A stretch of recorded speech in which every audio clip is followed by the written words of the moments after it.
frenan y cualquier duda me preguntan. Bueno, las arritmias cardíacas son muy prevalentes en todos los grupos de edad, pueden darse tanto en el contexto de una cardiopatía subyacente como en corazones estructuralmente normales.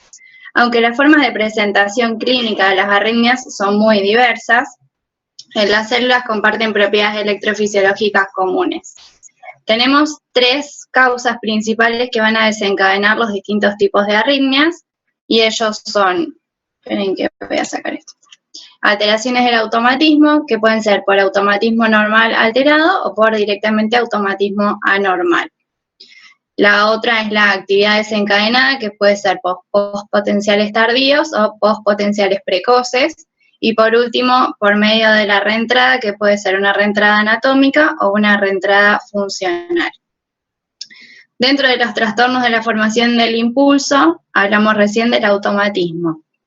El automatismo normal alterado tiene que ver con que las células especializadas, como las del nódulo sinoauricular o el nódulo auriculoventricular y el sistema de His-Purkinje, así como también algunas células de las aurículas, tienen la propiedad de automatismo o actividad de marcapasos.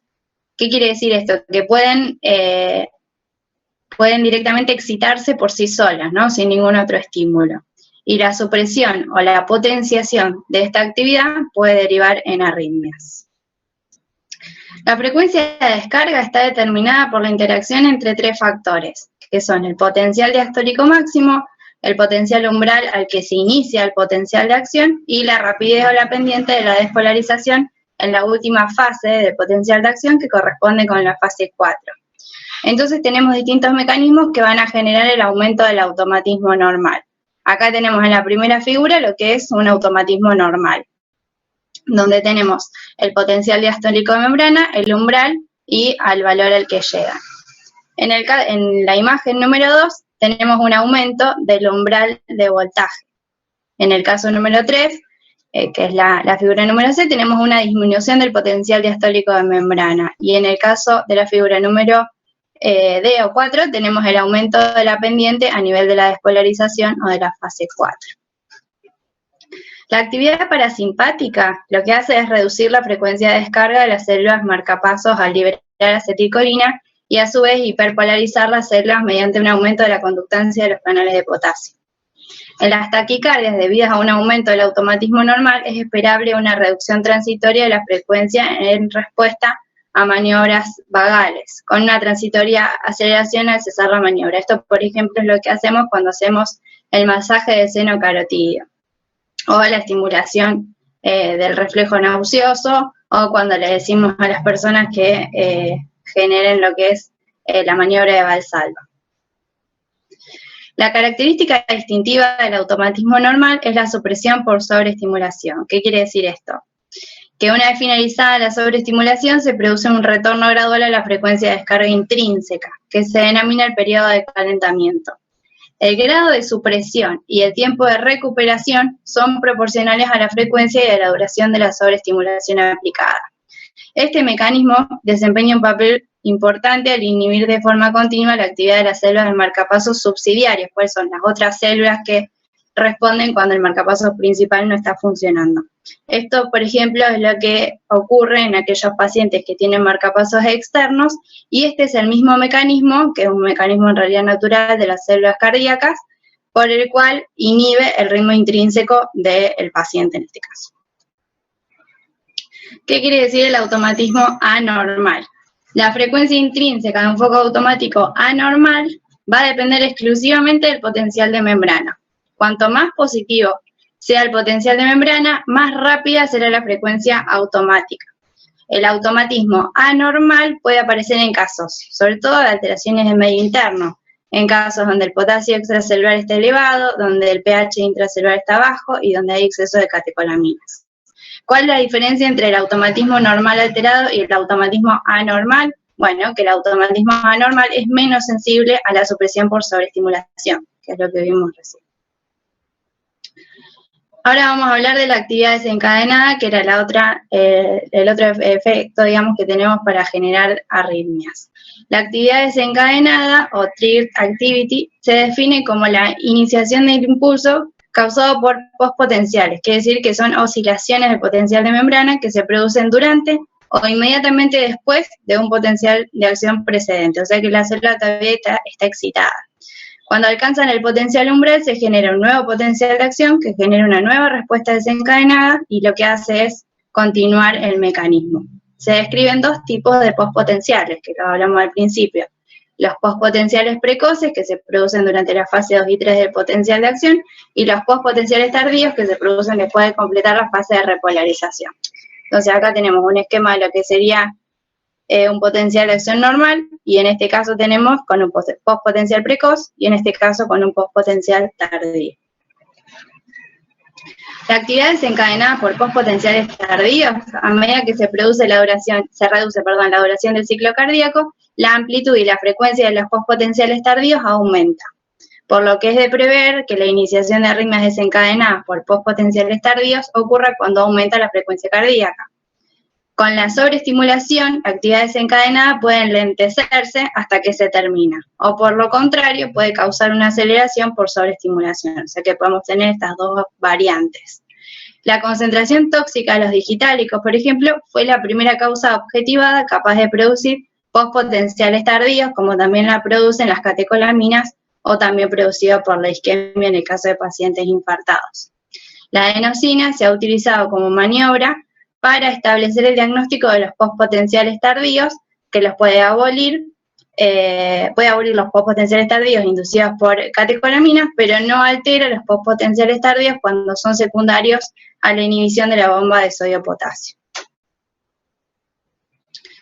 Dentro de lo que es la actividad desencadenada por postpotenciales precoces, hay distintos agentes y distintas situaciones que pueden conducir a una disminución de la corriente de salida o aumento de la corriente de entrada, presentando las condiciones necesarias para que se produzcan postpotenciales precoces.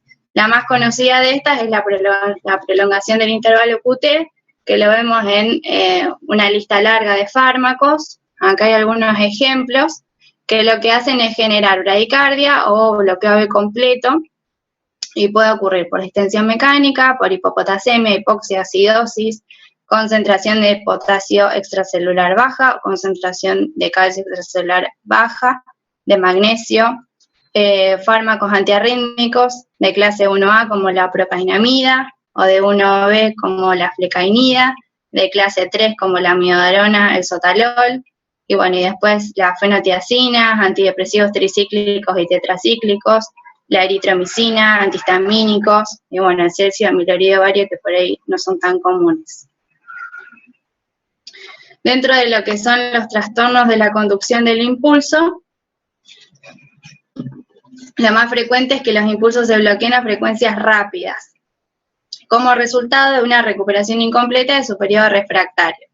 Cuando un impulso llega a un tejido que todavía se encuentra refractario, la conducción no se produce o se transmite como un latido aberrado. Este es el mecanismo habitual que explica varios fenómenos como el bloqueo o la conducción funcional, solo por una de las ramas de las de His de un latido prematuro. Uno de estos ejemplos es el fenómeno de Ashman, que es el que vemos acá, durante la fibrilación auricular o la conducción aberrante dependiente de la aceleración. Este fenómeno de Ashman lo que describe es que hay un periodo RR prolongado, seguido de un periodo RR corto, y luego se genera una extrasístole con imagen esta de aberrancia. Fíjense que acá pasa lo mismo, tenemos un periodo RR largo, luego un periodo RR corto, y vemos otra vez la misma imagen. Bueno, y por último, la reentrada. El ciclo cardíaco se inicia en el nódulo sinoauricular y continúa propagándose hasta activar todo el corazón. Cuando las fibras despolarizadas se encuentran en una fase completamente refractaria, el impulso se extingue. Pero si un grupo aislado de fibras no se ha activado durante la onda inicial de despolarización, estas fibras pueden excitarse antes de que se extinga el impulso porque aún están a tiempo de despolarizarse. Entonces, dentro de la reentrada tenemos dos tipos. Una que es la reentrada anatómica o clásica, en la que el circuito está determinado por estructuras anatómicas, y la otra es la funcional, que incluye a su vez diferentes mecanismos. Vamos a empezar con las primeras imágenes, que son trastornos aislados del ritmo, que es por ahí la más frecuente y muchas veces es una consulta frecuente de los pacientes por palpitaciones, son las extrasístoles. Las extrasístoles son latidos prematuros y se deben a una despolarización que se adelanta al ritmo sinusal por la presencia de un foco automático, una reentrada o una despolarización anormal de la membrana. Según su localización pueden ser auriculares de la unión auriculoventricular o ventriculares. Las auriculares bloqueadas o no conducidas son la causa más frecuente de pausas en el ritmo cardíaco. Entonces acá tenemos una extrasístole seguido de una pausa compensatoria, ya que este latido es el que se adelanta. Y en este caso tenemos lo mismo, pero fíjense que este tiene un QRS ancho, cambia completamente la polaridad del resto de los complejos, y este es prácticamente idéntico a los demás. Así que ahora vamos a ver cuáles son las características de cada uno. Dentro de las extrasístoles ventriculares, son latidos adelantados que provienen de un foco ectópico localizado en alguno de los ventrículos. Se reconocen por la aparición precoz de un QRS ancho no precedido de onda P, que esta es la característica de las ventriculares, quedando habitualmente la P retrógrada o enmascarada en el interior del QRS. O sea, ¿qué quiere decir? No es que la P no está, sino que no la vemos. Y con ST o una onda T anormal, habitualmente de polaridad opuesta a la del QRS. Siguen de una pausa compensadora completa, y acá tenemos la característica que la distancia que separa los dos latidos que contienen la extrasístole, perdón que puse él, es igual al doble de la distancia que separa a los dos latidos sinusales normales. Fíjense que acá tenemos la extrasístole con la pausa compensatoria, entonces, desde el inicio de la extrasístole hasta el final de este complejo, o el inicio, mejor dicho, el QRS, vamos a tener lo mismo que lo que lleva o lo que dura un periodo RR normal. Se habla de bigeminismo cuando alternan un latido normal y una extrasístole, como podría ser este segmento, un latido normal y una extrasístole, un latido normal y probablemente siga una extrasístole. Y trigeminismo cuando alternan dos latidos normales y una extrasístole. En este caso tenemos un fenómeno que asusta bastante, que se llama el fenómeno R sobre T, donde tenemos una onda T que no termina de finalizar y enseguida se monta una extrasístole, y esto generalmente lo que desencadena es una taquicardia ventricular. Bueno, dentro de lo que son las taquiarritmias, la taquicardia sinusal fisiológica corresponde a una potenciación de descarga del nódulo sinusal en respuesta al estrés fisiológico y se caracteriza por un aumento de la pendiente de la despolarización de la fase 4 en las células del nódulo sinusal. Es la arritmia más frecuente y, bueno, aparece ante ciertas situaciones, puede ser de estrés o en caso de ejercicio. Bueno, es un motivo de consulta muy frecuente, pero es un patrón completamente normal.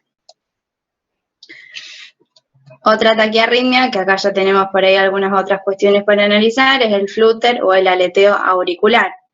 El frente de onda circula por la aurícula derecha alrededor del anillo de la válvula tricúspide y es el ejemplo más frecuente en circuito de macro reentrada. Ritmo ventricular irregular y ondas P en dientes de sierra, que en este electro se ve bastante feo, pero bueno, es la típica imagen que se le dice en serrucho o en dientes de sierra. Lo que tenemos como característica es que a nivel de dedos de 3 y ABF se ven bien claros estos serruchitos, ¿sí? Que tal vez no se ven con tanta claridad en el resto de las derivaciones, con una frecuencia de los serruchitos de 250 a 350 por minuto. Esta arritmia tiene la particularidad de que su frecuencia cardíaca, o la frecuencia en general, disminuye con el masaje del seno como para poder hacer diagnóstico diferencial con otras arritmias. En este caso tenemos un cuadrito para hacer diagnóstico diferencial con la taquicardia auricular, que en este caso las ondas P están separadas por líneas isoeléctricas, ¿sí? Se ve bastante prolongado, por supuesto que esta frecuencia a nivel de ventrículo no es la misma que tenemos acá, pero para prestar la atención a esa línea isoeléctrica que se ve entre las distintas ondas P, y que la frecuencia en este caso es un poco menor. Si acá tenemos una frecuencia de 250 a 350 de lo que son las aurículas. En este caso tenemos una frecuencia que es menor a 240 por minuto. Y en este caso el mecanismo electrofisiológico es a nivel focal. La fibrilación auricular, por excelencia, otra de las arritmias más frecuentes. El origen de los impulsos se encuentra predominantemente en las venas pulmonares y puede corresponder a formas variables de automatismo focal anormal o de actividad desencadenada en la vena o de circuitos de microrreentrada alrededor de las desembocaduras de las venas, las cuales no solo contribuyen a la iniciación de la fibrilación auricular, sino que también van a participar en el mantenimiento de la arritmia.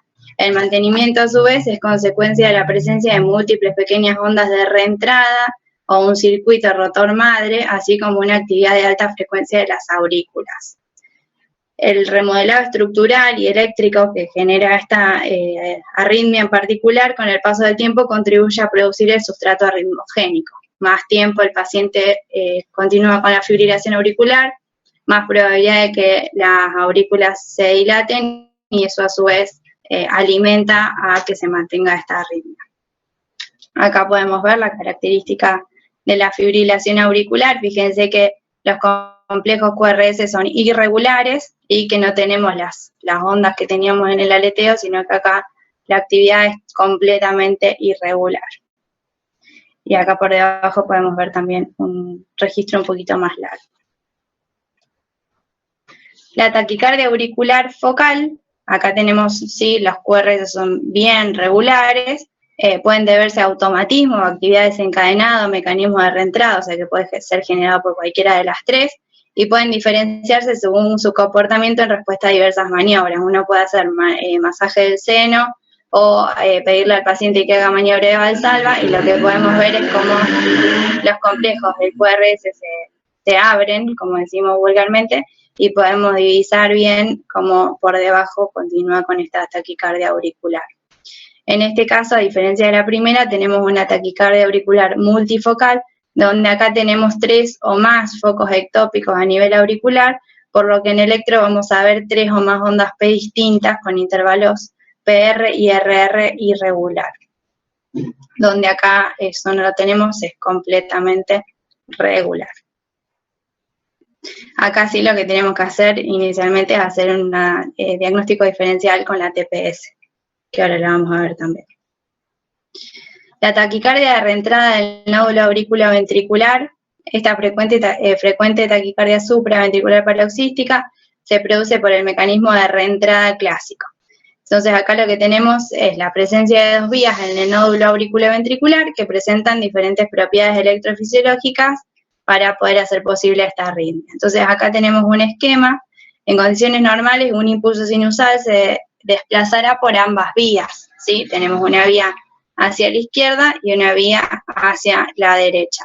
En respuesta a un estímulo prematuro, como puede ser en este caso, el estímulo puede bloquearse en la vía rápida, que es esta, ¿sí? Y a causa de un periodo refractario más largo y propagarse por la vía lenta, que es esta.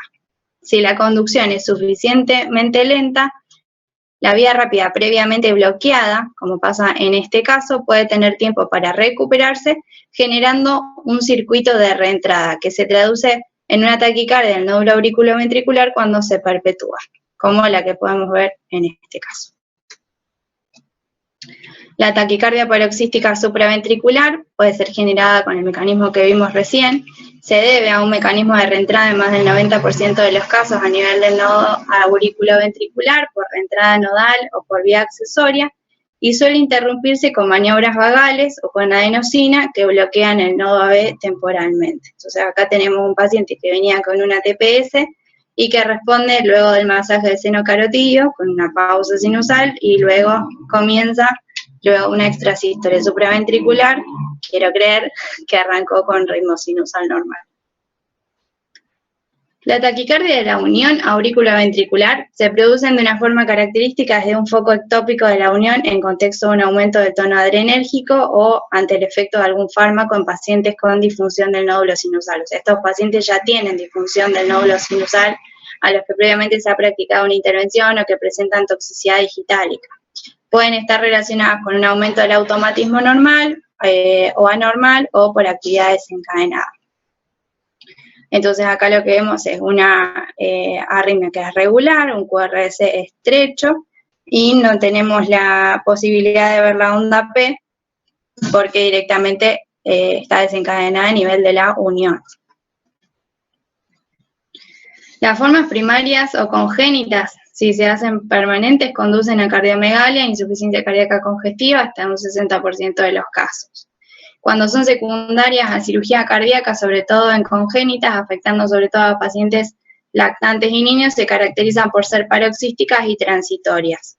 Y cuando son secundarias a alteraciones metabólicas, iónicas, farmacológicas, con un tono adrenérgico aumentado, como ocurre en el caso de la intoxicación digitálica, lesión del nodo AB o por un infarto inferior, miocarditis, hipopotasemia, hipoxia, cirugía cardíaca o ablación del nodo AB. En este caso tenemos otro patrón que es el ritmo idioventricular acelerado. Se cree que se debe al automatismo anormal y generalmente en la mayoría de los casos está relacionado con la fase aguda del infarto de miocardio, así como la intoxicación por cocaína, la miocarditis aguda, intoxicación por dioxina y el postoperatorio en la cirugía cardíaca. Entonces lo que tenemos es una taquicardia paroxística que proviene de la unión auriculoventricular o nodal y la frecuencia ventricular es de 180, 190 latidos por minuto. En estos casos es importante hacer un diagnóstico diferencial con lo que es la taquicardia ventricular y en relación a lo que son los pacientes recientemente revascularizados, justamente es un criterio de revascularización y muchos pacientes que vuelven de hemodinamia recientemente revascularizados hacen este tipo de registros.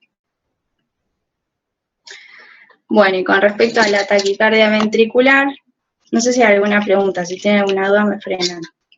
Tienen que me voy a tomar un mate. Martu, yo tengo una pregunta. Dime.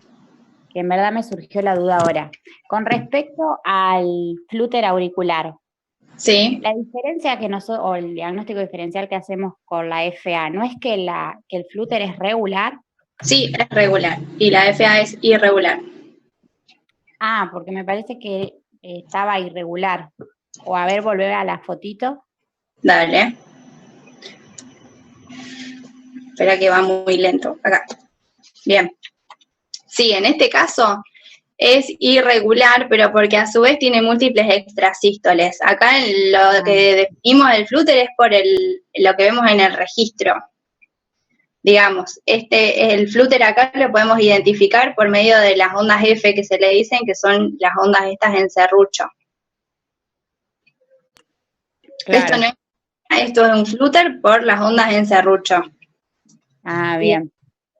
Por ahí se puede hacer confusión porque tenemos por un lado lo que es el flúter o aleteo, que se identifica por las dos cosas. Si bien lo más frecuente es que lo veamos de manera regular, la característica del flúter son las ondas pendientes de sierra, independientemente de que el QRS o los complejos del QRS sean regulares o no.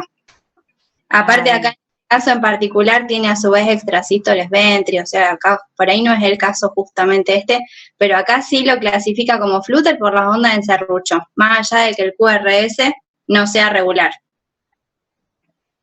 Okay. Tenemos la taquicardia auricular, que acá uno podría decir, esto es un aleteo, pero no, tiene que ver con que esto es un QRS bien regular y acá podemos hacer el diagnóstico diferencial haciéndole masaje del seno. Listo, gracias Martu. Pero no, está bien la pregunta porque el ejemplo que puse puede generar confusión. Bueno, esperen que me fui para el otro lado. Bien. ¿Alguien tiene alguna otra pregunta mientras me tomo otro mate?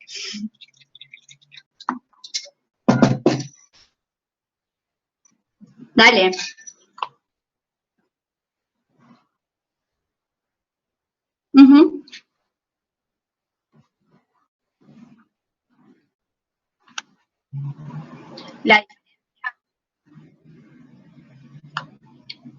Perdón, ¿vos lo decís cómo lo informás o cuál es la diferencia entre aislado y frecuente?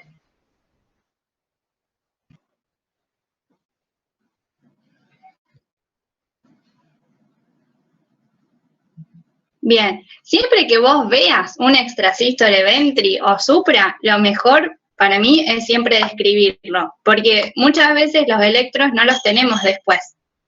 Entonces, ¿qué va a pasar? Alguien va a leer ese prequi, tal vez sin electro, y lo único que va a tener de ese paciente o como antecedente va a ser lo que vos describas. Entonces, lo más importante es describir todo lo que vos veas. Por más que te parezca una exageración, si vos lo podés identificar bien, es lindo que esté escrito. Ahora, dentro de las extrasístoles, primero tenemos que identificar qué tipo de extrasístole es. Si es una extrasístole supraventricular o si es una extrasístole ventricular, y si podemos decir si es una extrasístole del nodo también. Y después, en cuanto a la aparición de esa extrasístole dentro del electro, si vos pones que son frecuentes, quiere decir que tiene más de una. Y si pones que son aisladas, estás describiendo básicamente lo mismo, pero que no son una seguida de la otra. Después podés describir si es una dupla o si es una tripleta, si son 2 seguidas o si son 3 seguidas. Después si está bigeminado o si es una trigeminia, ¿sí? Todo lo que estuvimos viendo antes. Igual, de todas maneras, esto es como un pantallazo general de los distintos complejos que uno puede llegar a ver. Supongo que más adelante van a tener otras clases en donde tal vez uno pueda tener una descripción más específica de qué es lo que hay que poner. Incluso las extrasístoles no se generan todas desde el mismo lugar, entonces puedes poner de dónde se genera esa extrasístole. Pero bueno, es como que cada electro uno puede, la descripción que yo haga probablemente no sea la misma que haga Belu o la que hagas vos, porque es medio operador dependiente y también tiene que ver con qué tan puntilloso sea uno a la hora de describir el electro. Pero cuanto más información vos vuelques en esa descripción, más rico va a ser para el médico que lo vea después. Sí. Igual, para mí tenemos que hacer después talleres, no sé, lo voy a plantear después con Pedro, aunque sea una vez, cada 15 días, una vez al mes. Yo antes, cuando no teníamos tal vez todo este medio de Zoom y demás, teníamos una carpeta que debe seguir estando en Coronaria, donde sacábamos fotocopias de los electros interesantes o los electros que nos llamaban la atención. Al principio a mí me pasó que todos me llamaban la atención porque yo a todos les encontraba cosas raras o incluso no sabía cómo describirlo. Entonces está bueno, si ven algún electro que les genere duda o que les parezca algo raro o que no saben cómo describirlo, ahora con el celu le sacan una foto o si pueden sacarle una fotocopia y los guardamos en la carpeta. Y después hacemos un taller y revisamos todos esos a ver cómo lo podemos describir. No sé qué les parece. Perfecto, Martín. Bueno, archiven todos los que vean raros o lo que sea, aunque así no le parezca raro, guárdenlos también y después los vemos. Y lo que no sabemos le preguntamos a Del Río, que es lo que hacemos siempre, que es la ritmóloga. Seguimos con la TV. La taquicardia ventricular, a la que todos le tenemos pánico, o por lo menos yo, puede tener distintas características y distintos comportamientos. Los mecanismos predominantes en la mayoría de las taquicardias ventriculares son el automatismo anormal, la actividad desencadenada y la reentrada. Fíjense que las arritmias más graves o las más complicadas y las que generan mayores descompensaciones en los pacientes están generadas por los 3 tipos de desencadenantes. Este es el mecanismo más frecuente como causa de TB, que es la reentrada. Debe presentar más de 3 QRS anchos, o sea, podemos definir una taquicardia ventricular cuando son más de 3, si no decimos que es una tripleta, ¿sí? La frecuencia cardíaca tiene que ser mayor a 100 latidos por minuto y están originados, está mal escrito, debajo de las de His. El ritmo es regular y podemos clasificarlas en 2 tipos, sostenidas cuando duran más de 30 segundos y no sostenidas cuando la duración es menor. Después en otra clase vamos a ver qué hacemos con estas taquicardias y qué vamos a evaluar en el paciente. Acá vamos a ver únicamente lo que son los registros. La taquicardia ventricular monomórfica, en ausencia de cardiopatía estructural, la mayor parte de las TB corresponden a mecanismos de actividad desencadenada o a un mecanismo automático. La mayor parte de las TB monomórficas se producen en presencia de cardiopatía estructural. Nosotros mayormente lo vemos en pacientes isquémicos. Y el mecanismo predominante es la reentrada. La mayoría relacionadas a cardiopatía isquémica, como les decía recién, y en el proceso postinfarto favorece una conducción lenta y discontinua y a un bloqueo en la conducción a través del tejido viable. El complejo QRS, como vemos acá en el registro de abajo, es ancho y con imagen de bloqueo de rama. Puede ser con imagen de bloqueo de rama derecha o imagen de bloqueo de rama izquierda. También se pueden producir taquicardias ventriculares en la displasia ritmogénica del ventrículo derecho, que es una patología en particular, y se produce un mecanismo de TB similar en el contexto de la miocardiopatía hipertrófica, las valvulopatías cardíacas, cardiopatías congénitas reparadas quirúrgicamente, la miocardiopatía infiltrativa, por ejemplo la sarcoidosis, y también en trastornos neuromusculares. Acá lo que vemos en la monomórfica es que todos los complejos son exactamente iguales. Y en el caso de la taquicardia ventricular polimórfica, que generalmente desencadena una fibrilación ventricular, fíjense que el complejo es completamente diferente. El desencadenante iniciador podría actuar a través de un mecanismo de actividad desencadenada, automatismo o reentrada, exactamente igual que la otra, pero el mantenimiento puede deberse a diferentes formas de reentrada funcionales. Entonces, a que el mantenimiento venga de distintos lugares, nos va a dar como resultado este registro que es completamente diferente al que teníamos en la imagen anterior. También es posible que la fibrilación ventricular pueda ser el resultado final común de un grupo heterogéneo de alteraciones eléctricas y que no sea posible identificar un único mecanismo que explique adecuadamente todas ellas. O sea, que termina en FBs y no sabemos por ahí exactamente cuál es el mecanismo desencadenante. Esto puede aparecer en pacientes con intervalo QT largo, suelen ser autolimitados, pero pueden degenerar en fibrilación ventricular, y lo que podemos ver es que también tienen un QRS ancho, tienen un periodo, ahí me faltó la O, RR y morfología de QRS variable. Entonces acá lo que vemos es que los complejos entre sí son todos completamente diferentes. Vemos acá algunos complejos que tienen distinta polaridad. Vemos también acá un QT largo, ¿sí? Podría ser tal vez el QT largo el que desencadene este ejemplo, como lo vimos recién. Y bueno, esto seguramente descompensa al paciente y termina en un paro, bueno, complicado seguramente. Este paciente no debe haber terminado bien. Bueno, con respecto a lo que es el QT largo. El síndrome del QT largo lo tenemos cuando el paciente ya presenta síntomas. El QT largo lo podemos ver en distintos registros. Una cosa es lo que es la morfología del QT y lo que es el patrón del QT, y otra cosa es lo que es el síndrome, que es cuando ya el paciente presenta síntomas y padece la enfermedad. Ocurre por trastornos tanto congénitos como adquiridos, sobre todo a través de determinados fármacos. O sea, el paciente ya tiene el patrón, ya tiene la característica, y hay algunos fármacos que lo que hacen es desencadenar el síndrome. Y pueden causar un intervalo QT largo a causa de una prolongación de la fase de meseta dentro de lo que es el potencial de acción. Estos trastornos ocasionan disfunción de los canales de potasio y de sodio, prolongando la repolarización ventricular, por eso lo que se prolonga es el segmento QT. El inicio de la arritmia se produce a causa de postpotenciales precoces, potenciados a su vez por la acumulación de calcio intracelular durante la meseta del potencial de acción prolongado. No solo tenemos que evaluar la duración del QT, sino que también tenemos que evaluar la morfología.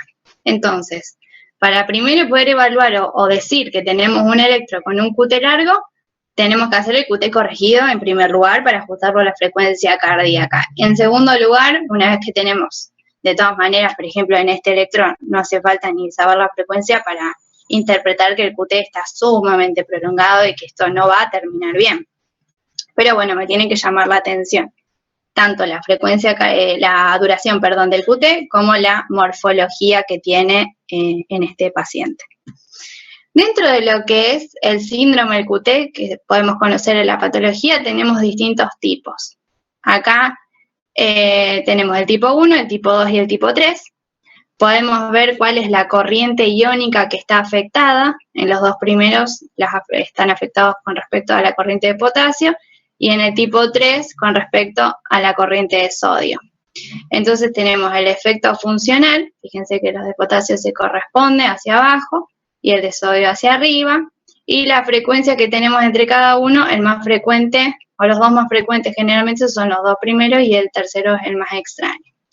El patrón de lo que vamos a ver en el electro, primero tenemos lo que es la repolarización, digamos, bien picuda y prolongada, como podría ser acá, lo que vemos acá en esta imagen. En el tipo 2 es en doble lomo, y en el tipo 3 es bien isoeléctrico inicialmente, con una T bien tardía. Y después, para desencadenar estos patrones o para desencadenar las arritmias en estos pacientes, tenemos distintas cuestiones que van a desencadenar la arritmia y generalmente terminan en muerte súbita. Entonces, el tipo 1 va a estar desencadenado por el ejercicio en un 68%. Estos son los pacientes que hacen muerte súbita dentro de la actividad física y que desconocen esta patología y terminan en muerte súbita, muchas veces pacientes jóvenes. Emociones en un 14% durante el sueño y el descanso, que es la muerte súbita durante el sueño, y en otros en 19%, pero fíjense que el ejercicio es la mayoría. Dentro del tipo 2 también por el ejercicio, pero principalmente acá estos pacientes desencadenan las arritmias con las emociones, y en el tipo 3, que es lo más extraño, el síndrome más extraño, perdón, o el patrón más extraño, aparece durante el sueño y el descanso. Esto muchas veces pasan en los bebitos recién nacidos cuando hacen la muerte súbita también durante el sueño. La penetrancia, digamos, la mayoría se ve en el último, que es el más raro. Y todo lo contrario, los otros patrones o el otro síndrome que tenemos es el de QT corto. Acá también tenemos que calcular el QT corregido, pero claramente vemos que el intervalo es muy cortito. Las anomalías genéticas que causan este síndrome dan lugar a una disminución del tiempo de repolarización, y lo que hacen es reducir el tiempo refractario de los miocitos, lo que fomenta las arritmias por reentrada. También tenemos 3 tipos dentro de lo que es este síndrome, el 1, 2 y 3. También tienen su posibilidad de detección genética, que cada vez se está ahondando más en este tema, pero que son estudios carísimos. Y bueno, lo que tenemos acá, la anormalidad funcional, cuál es el evento desencadenante, y están también relacionados en este caso con lo que es la corriente de potasio. Otro síndrome también importante y peligroso es lo que es el síndrome de Brugada. En este caso, lo mismo que hablábamos con respecto al QT, tenemos por un lado los patrones que vamos a ver dentro del electro en el paciente sin ningún síntoma, pero que ante ciertas circunstancias lo que hacen es desencadenar las arritmias y pueden aparecer clínicamente como síncopes o como muerte súbita recuperada o no. Y también tenemos 3 tipos.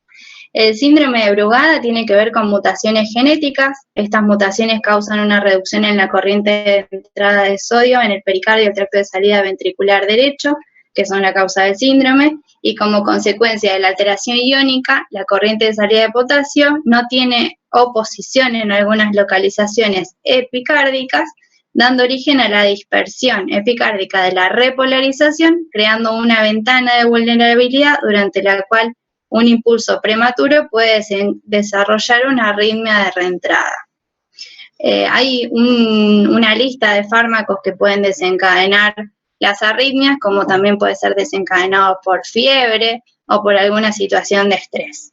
Así que es importante poder detectar estos patrones en los electros habituales de los pacientes dentro de un control o dentro de un prequirúrgico para alertar de este posible síndrome y realizar prevención por medio de un cardiodefibrilador eventualmente. Tenemos el tipo 1, que vemos este ST con una onda bien cóncava hacia arriba. Un ST parece una elevación del ST, que se dice que es aleta de tiburón, si no me equivoco, que es la más llamativa. Después tenemos esta otra, que es una onda cóncava, ¿sí?, hacia abajo a nivel de lo que es la repolarización, y esta otra que es bastante parecida con respecto a la anterior. Esto es muy difícil de diagnosticar. Estas, por ejemplo, pueden pasar completamente desapercibidas, pero bueno, si el paciente presenta un síncope o una arritmia o algo que por lo menos nos haga abrir un poco el panorama y poder evaluar un poco más, bueno, es importante prestarle atención a estos patrones. Este claramente es el que tal vez nos llamaría más la atención para evaluar al paciente. Otro síndrome es el de Wolff-Parkinson-White, también muy conocido. Este síndrome se caracteriza por la presencia de una vía accesoria que se llama haz de Kent, que tiene la capacidad de conducir de manera anterógrada y retrógrada. Parte del músculo ventricular se despolariza precozmente por medio de la preexcitación. En el electrovasal lo que encontramos es un PR corto, menor a 120 milisegundos, y no existe el retraso fisiológico que el nodo AV impone a la transmisión de estímulos de aurículas a ventrículos. También vemos un QRS ensanchado por la presencia de un empastamiento inicial que se llama onda delta, que es lo que vemos acá, que es la expresión electrocardiográfica del miocardio ventricular despolarizado precozmente, ¿sí? Esto es lo que vemos acá en el electro. Esta despolarización precoz a través de la vía accesoria es lo que podemos ver en el electrovasal. Y acá lo que nos está marcando es el PR bien cortito. O sea que si vemos un PR que dura menos de 120 milisegundos, tenemos que buscar o prestarle atención para ver si podemos encontrar la onda delta. Durante el ritmo sinusal puede tener o no un patrón en el electro con la presencia de PR corto, onda delta y QRS ancho. O sea que no siempre los Wolff van a tener este patrón tan característico y muchas veces directamente aparecen con la presencia de la arritmia generada por la reentrada. Acá lo que tenemos es un esquema de cómo es que se produce un estímulo normal y después por medio de el haz de Kent vuelve a presenciarse la reentrada y esto es lo que genera la arritmia típica del Wolff. Bueno, y acá un poquito para evaluar qué hacemos cuando tenemos una taquicardia de QRS ancho, ¿sí? Acá no vamos a evaluar, les repito, no vamos a evaluar qué es lo que hacemos clínicamente o cuál es el tratamiento que vamos a instaurarle al paciente, sino para por lo menos identificar cuáles son las arritmias de QRS ancho y sobre todo para poder diagnosticar una taquicardia ventricular. Independientemente de que si descompensa o no el paciente, si lo tengo que chocar o no acá, no vamos a hablar de eso. Sí, de qué es lo que vamos a ver en el registro. Entonces tenemos que tener primero un electro de 12 derivaciones, que las chicas se van a acordar, del Río siempre nos pide un electro de 12 derivaciones. En el contexto del ATV, lo que menos hace es ponerle los chupetes al paciente, porque lo único que está pensando es en cardiovertirlo. Pero bueno, para poder hacer diagnóstico necesitamos tener el electro completo. Y muchas veces ni siquiera tenemos el electro porque lo vemos directamente por el monitor y ahí enseguida vuela el carro. Pero bueno, idealmente tenemos que tener el electro de las 12 derivaciones. Lo que tenemos es ausencia de un complejo QRS, ¿sí? Fíjense, acá tenemos un complejo QRS normal y acá tenemos algo que no es exactamente igual a este complejo. No puedo identificar ni la R ni la S, fíjense acá.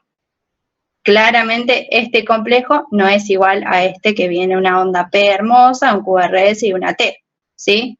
Esto es otra cosa donde es muy difícil identificar qué es cada cosa. Entonces, no puedo identificar el RS en todas las precordiales. Después, intervalos de RS mayor a 100 milisegundos en alguna precordial. Sí, acá tengo un intervalo que es bien cortito y acá veo claramente que este es un complejo completamente ensanchado. Fíjense que en este registro ni siquiera tengo cuadraditos, pero sí puedo identificar que esto es mucho más ancho que esto, ¿sí? Entonces, intervalo RS mayor a 100 milisegundos en alguna precordial, sí. Entonces, fíjense, desde acá, solamente con ausencia de complejo RS y con un intervalo RS mayor a 100 milisegundos, yo ya puedo determinar que esto es una ATV. Solamente con esas dos cosas. Supongamos que todavía tengo duda y no puedo identificar si el RS es mayor a 100. Entonces, no lo puedo identificar, puedo decir que es una disociación auriculoventricular, ¿sí? No puedo identificar que esto sea un complejo que venga de aurículas y ventrículos. Puedo decir que está disociado en este caso. Entonces, si aún así no lo veo como una disociación AB, voy a prestarle atención a la morfología del QRS a nivel de B1, de B2 y B6 durante la taquicardia, que vendría a ser esto. Entonces acá lo que voy a ver es si tiene una imagen de bloqueo de rama derecha o si tiene una imagen de bloqueo de rama izquierda. Si no puedo identificar ninguna de las dos, digo que es una taquicardia supraventricular con conducción aberrante. Ahora, si sí puedo identificar que es una imagen de bloqueo de rama derecha o bloqueo de rama izquierda, como es en este caso, nuevamente vuelvo a confirmar que se trata de una TB. De estos hay que ver 1.000.000, pero bueno, yo si llego a ver esto, o creo que cualquiera de ustedes si llegan a ver esto, primero que se asustan y segundo que salen corriendo a buscar el carro. Bueno, acá tenemos otro ejemplo que fíjense que no es como este, ¿sí? Acá, si bien supongamos que no puedo identificar bien si es de rama izquierda, rama derecha, o que no puedo ver qué es, sí sé que es un RS mayor a 100 y sí sé que no tengo un complejo RS en todas las precordiales, porque son todas prácticamente iguales, con la diferencia de que acá tiene una melladura, que esto es lo que me hace pensar que es un bloqueo de rama izquierda la imagen. Pero supongamos que lo que veo es esto. Acá tengo una imagen que es completamente distinta, ¿sí? Ahora, si seguimos con el algoritmo, ¿tenemos un electro de 12 derivaciones? Sí. ¿Tengo ausencia de complejo RS en todas las precordiales? ¿Quién me responde? ¿Alguien?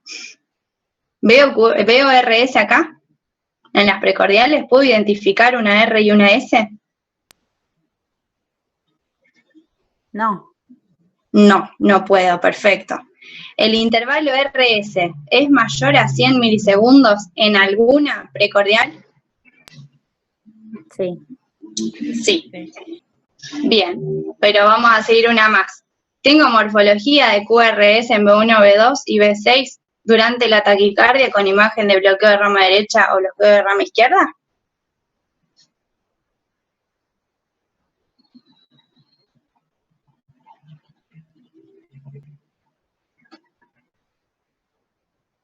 Fíjense que son prácticamente todas iguales. Tengo QRST, QRST. Acá tengo una RS y una T ahí chiquitita. Acá en este caso no puedo identificar ni un bloqueo de rama derecha ni un bloqueo de rama izquierda. Por lo tanto, en este caso es una taquicardia supraventricular con conducción aberrante. Y tranquilamente podría haber pensado que es una TB, pero no lo es, porque no es completamente igual a esta, ¿sí?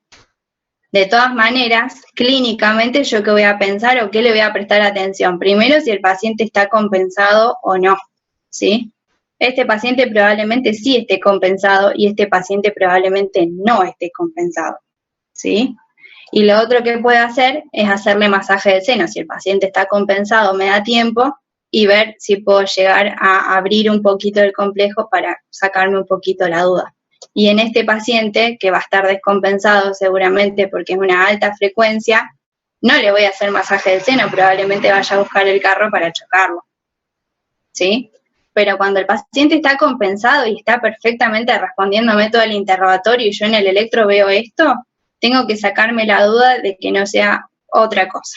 Y en este caso tendría una taquicardia supraventricular y con masaje incluso puedo llegar a sacarle la arritmia o la otra opción es hacerle adenosina y ver qué pasa, ¿sí? Es muy difícil identificar si es una TB o no, por eso el algoritmo es importante, por lo menos para tenerlo en la cabeza, tal vez no para sacar el celo en ese momento con el paciente descompensado, pero sí para pensar que no todas las taquicardias de QRS ancho son todas TB, ¿sí? Porque no lo son. Bien, seguimos con el mismo tema. Ante una taquicardia de QRS ancho, tengo que evaluar la existencia de una disociación auriculoventricular, el ritmo auricular y el ventricular si son independientes entre sí. Pueden aparecer latidos como vemos en esta, ¿sí? Estos latidos que están acá previos a la TB, son estos, son latidos de fusión o de captura y son 100% específicos de la taquicardia ventricular. O sea, si yo dentro del registro tengo la suerte de que engancho justo latidos de este tipo, que son todos diferentes entre sí, y después desencadena la arritmia, tengo un 99,9% de seguridad que es taquicardia ventricular. Y en el eje en el plano frontal, más desviado a la izquierda, tengo más probabilidades de que sea una taquicardia ventricular, al igual que cuando la imagen es de un bloqueo de rama izquierda o bloqueo de rama derecha, como veíamos recién. La duración del QRS mayor a 0,14 segundos, cuando se trata de un bloqueo de rama izquierda, deberá tener al menos 16 segundos de ancho, ¿sí? Si yo veo que ya tengo un bloqueo de base, bueno, tengo que sumarle un poquito más a ese QRS para asegurarme que es bien ancho y que está en relación a una taquicardia ventricular, es un poquito más ancho de lo esperable. Y lo otro que tengo que ver es la concordancia del patrón QRS en todas las derivaciones precordiales, ¿sí? Lo que veo acá. Son todas concordantes entre sí, ¿sí? Son como mini tips para poder analizar y ver lo que son las TB de lo que son otras arritmias de QRS ancho. Igual, lo más importante, y esto sí es clínico, es si descompensa o no descompensa al paciente independientemente del registro que yo tenga. Si tengo esta arritmia, el paciente se descompensa, lo voy a chocar igual, ¿sí? Independientemente de que no sepa bien qué arritmia es. Bien, eso es todo, que es un montón en realidad. ¿Alguna pregunta?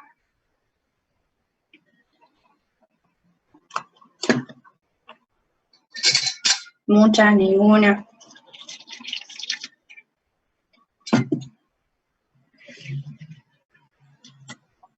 Bueno, Yo, Martín, espero. me mareé un poco con el algoritmo, el último. Sí. Pero bueno, es cuestión creo que de sentarme, leerlo de nuevo y ver los electros. Más que nada con los intervalos, RS, como que ahí medio que me perdí. Sí, en realidad no son ahí algoritmos, digamos, está el primero que vimos, ese es de Brugada, que en realidad es mucho más largo, pero bueno, puse uno más simplificado porque en realidad lo que te mide es en el bloqueo de rama izquierda, bloqueo de rama derecha, derivación por derivación, qué características tiene, es mucho más específico. Pero lo más importante primero es identificar si puedo ver el RS o no, qué duración tiene, y después identificar si tiene o no imagen de bloqueo de rama derecha o no en el electro. Eso ya me determina una taquicardia ventricular. Ahora, después, para diferenciarlo o no, si tiene una taquicardia supraventricular con aberrancia, primero que es ver y ver y ver y ver y ver hasta que llama la atención. O sea, hasta poder identificar cuáles son. Y después, que uno veo completamente el complejo